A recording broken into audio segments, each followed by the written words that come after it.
Binuwag ng Nueva Vizcaya PNP ang isang drug den sa isinagawang buy-bust operation kung saan 3 suspect ang naaresto.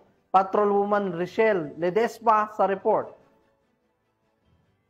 Ng pinagsanib na persa ng Philippine Drug Enforcement Agency at kapulisan ang isang hinihinalang drug den at naarestong 3 individual sa ikinasang buy-bust operation sa Proc 6, Barangay Bonfal West, Bayombong, Nueva Vizcaya, pasado alas 8 ng gabi noong ika-2 Disyembre nito lamang taon.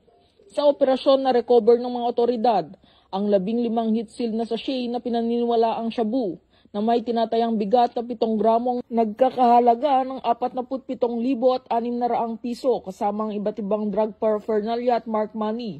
Kinilalang mga suspect na si alias Bibot, 30 anyos, residente ng Bonfal West, si Abet na 31 anyos, residente ng Bangar Solano, at alias Hertz, 28 anyos, residente rin ng Bonfal West, Bayombong.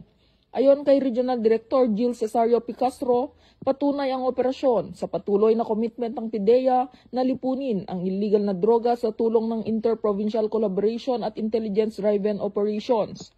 Mahaharap ang mga suspect sa kasong paglabag sa Section 5, 6, 7, 11 at 12, Article 2 ng Republic Act 9165 o ang Comprehensive Dangerous Drug Act of 2002. Dito sa Police Regional Office 2, ako ang inyong Police News Network Correspondent, Patrolwoman Ledesma, alagad ng batas, taga-taguyod ng Balitang Pulis.